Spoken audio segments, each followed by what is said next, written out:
My intention is to take you guys through a little bit of a journey of how we developed the Shotmeter G3. We're also attending ICSB for the first time here. So the name Tecnar, the company name, might be not so familiar to you guys. So the intention here is to familiarize you guys with us and then the product and talk about the utility and why people should use it and why it's helpful.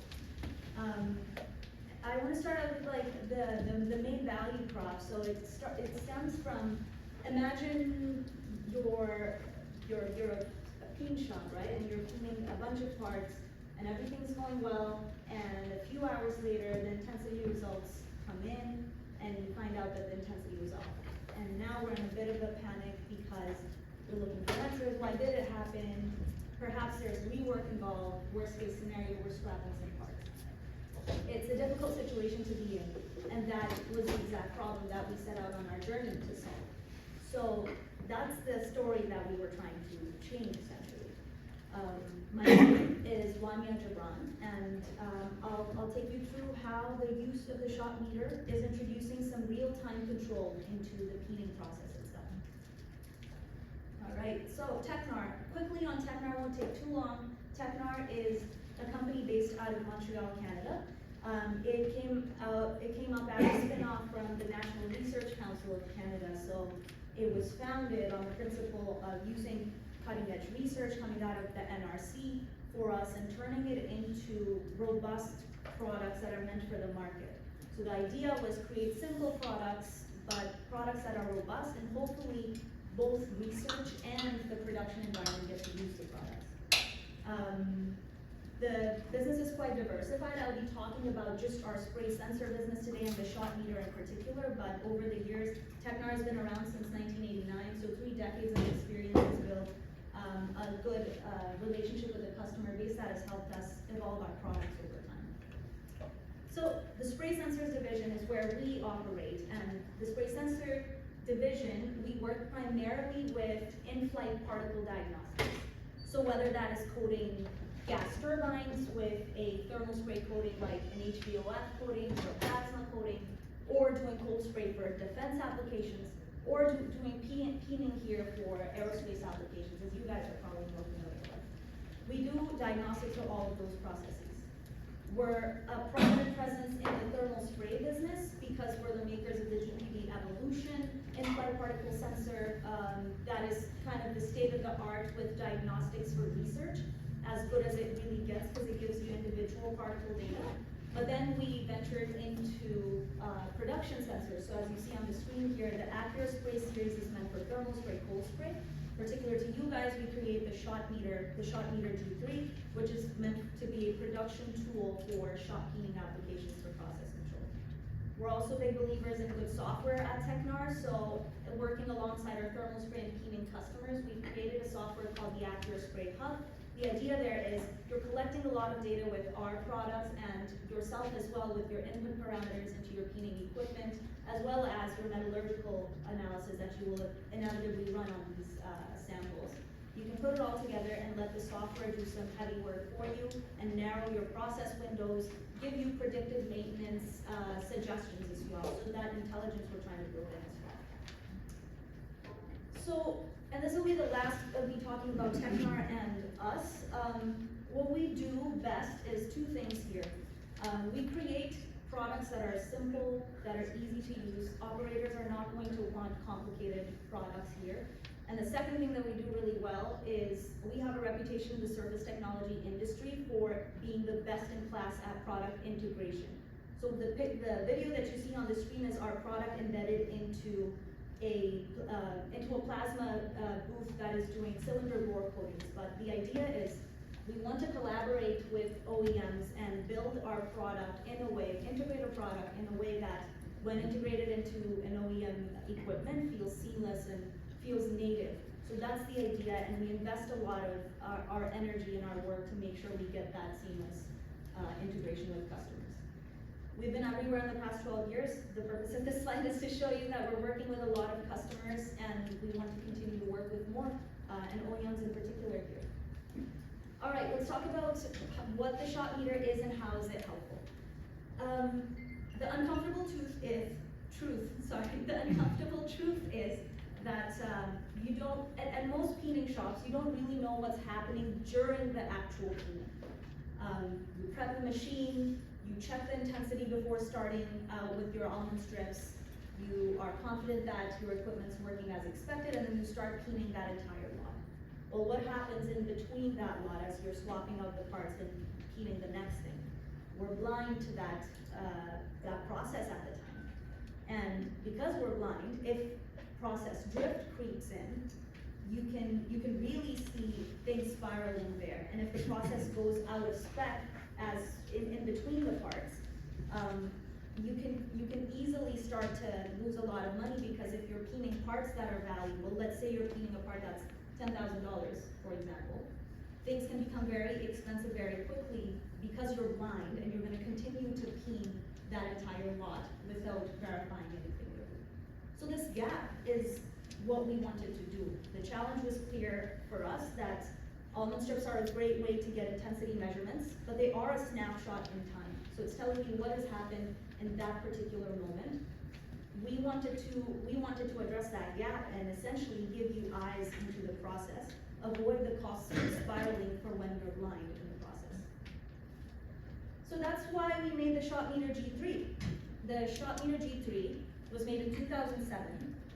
It is an optical sensor. It has 2 photo-optical detectors inside of it. We use an illumination source to shine some light at the shot media stream. We look directly at the shot media stream, and we are able to give you a robust particle velocity measurement, so in-flight particle velocity measurement. The process is quite simple. How would you incorporate this into your lab setup or your production environment? Well, you put the small device somewhere in the booth, you bring the peening nozzle in front of the sensor, you get a measurement in as short as 15 seconds for that first one, and it's faster every time after that. You bring it to the sensor, and then you get a robust velocity measurement. If it's okay, if it's in green for you, and I'll talk about how correlations can be developed here, but if it's all good for you, you start to peen your part. What else do I want to say here? I think, and the Shotmeter G3 is also integrated with OEM equipment, so the communication protocols, like I said before, were present in Shotmeter G3 as well, and you can set up your go, no-go relationships with your robot and your sensor if you want to. I want to talk about the why now, because you guys understand what the sensor does. It's a very simple product, it's nothing fancy, but why should customers care for it, and why should researchers care for it? Well, 3 big things happen when you start to get live velocity data through the use of the shot meter during your production peening process. Number 1, your costs per part go down. Why, you guys might ask? Well, it's largely because process drift can be detected very quickly. Because it's very easy to get a velocity measurement, it's just as easy as taking the nozzle in front of the sensor, getting your measurement, knowing that you're okay, and proceeding with the peening. It's very easy to perform verification. So you essentially could be checking your velocity before peening of every part. More confidence, less scrub, less rework for you. The number 2 is that your productivity goes up. So because your setups are now faster, because you can rely on velocity as your indicator of your intensity, you are able to save time on setup verification. And even do fewer almond strip tests if you'd like. And that's something that we're seeing happen more and more. Doing fewer almond strip tests as you're relying on the velocity as your insight into what your intensity is going to be. And number 3 is uptime. So because you have a device that will give you real-time experimental value of what the velocity is in the stream, you can troubleshoot a lot easily, right? If things are slowing down but nothing in your process has changed, it gives you a good root cause of what might have gone wrong in your equipment. And that the productivity bit, that's not just our opinion here. So in 2022, the SA committee issued a revision to AMS 2432, and in that says that media velocity sensors are an accepted alternative to almond strip testing for process control. This is a big deal because we're finally in the industry having the conversation where we can use velocity as a strong indicator for what your peening intensity is going to be. Continuing on the why, The shot meter it's a complete product, so it's not just measuring stuff, it's storing this information. So you're building a database of anything that you're doing in your shop, and you have a full digital footprint of it. We continue on our work with OEM integration and how do we make things feel more native as OEMs decide to put our device into their equipment.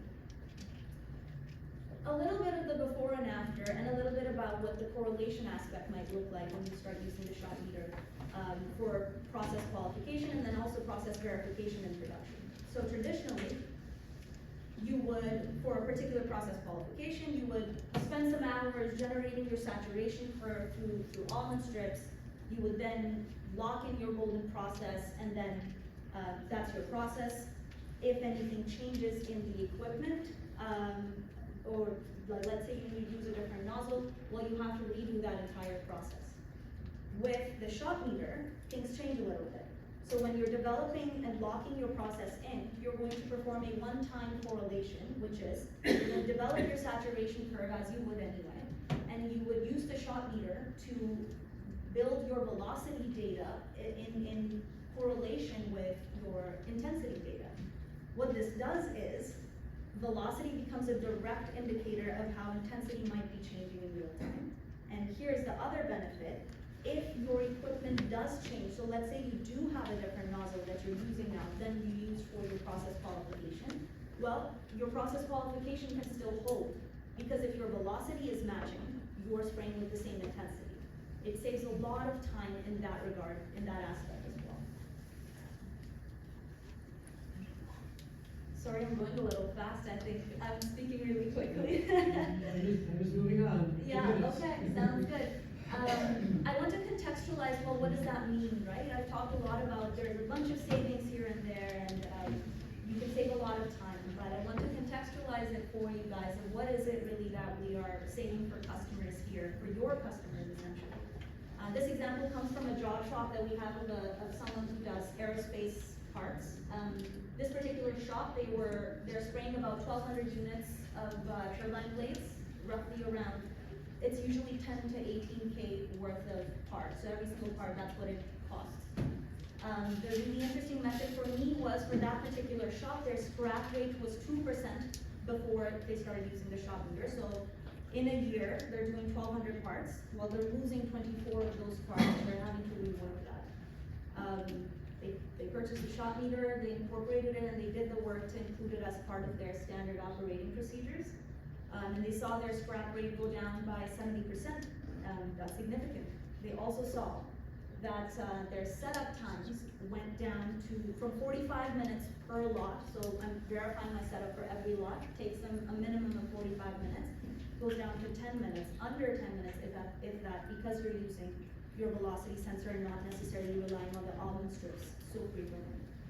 What does it mean in terms of savings for that particular customer? Well, they estimated that in that year, for that particular part, that particular lot, they were expecting to save $300,000 in just that year. And also freeing up, the more dramatic number here is they freed up 500 hours in setup time, which is significant to them. It means they can do more throughput, they can take on more customers.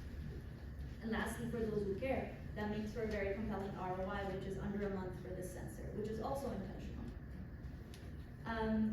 And this is a lot of information, and I'm a new face for you guys, so if you don't believe me, I hope you'll believe our session chair, Mr. Jim Whalen here. Progressive has been using the shot meter for over a decade now, I believe. They integrated it into their system. Their customers use it for process development and for performing health checks. Is my equipment working as I'm expecting it to or not? They also use their data to decide when is it time for me to perform a nozzle change. Relying on the velocity numbers and velocity numbers changing is an indicator for customers to perform a nozzle change or a hose change. Now for the really exciting stuff. So what is next? The Shotmeter G3 has been around since 2007. It's a long time since the last one was made. Over the years, we've collected a great deal of feedback directly from customers and OEMs as well that we've worked with.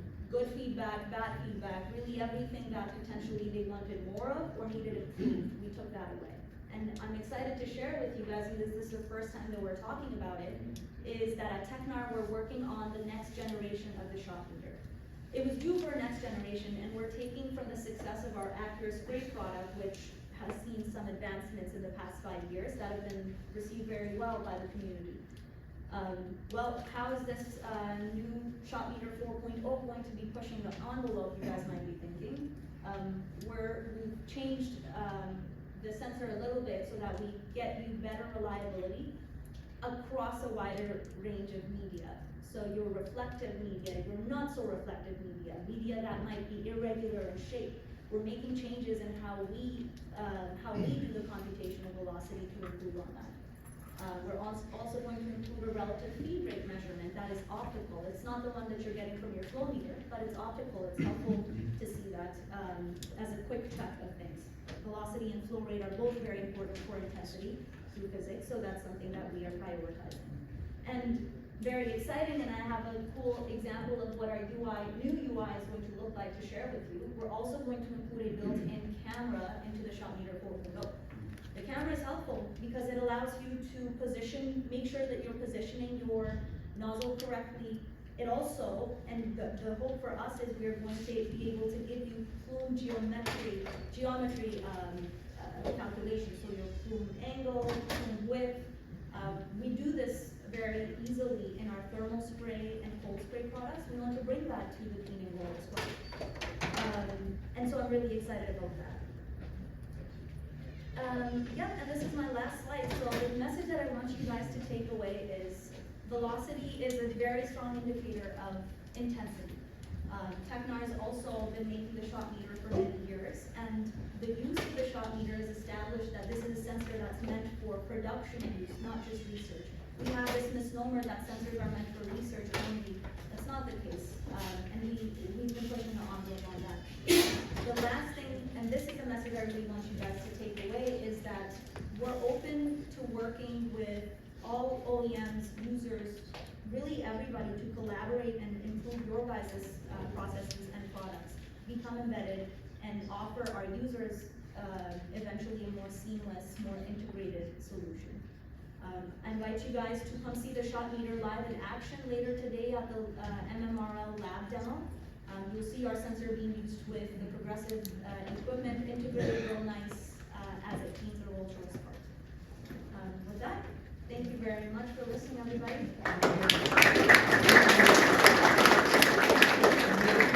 Next speaker gets their presentation going, and since we have technical problems, this is one question. Do I have a question for Wania? Yeah. So, integration into legacy equipment is exactly seamless, or is it? Oh, absolutely. And we're actually primarily doing integration with legacy equipment. So the communication protocols, whether that's I/O controllers or HTTP, really anything under the umbrella we do. So legacy equipment is kind of what we've done more of. New equipment we haven't done as much of, which will be easier. And the user interface, is that a standalone or integrated with Yeah. the truck user interface on the machine? We do both, Larry. So we do standalone for our customers that buy through us directly. But for example, the thing that we have with Professor is embedded into their controller. And we can do that, we want to do that with whoever we work with. So embedded into one controller, it's a more user-centric design. It's kind of like the legacy equipment. Yes.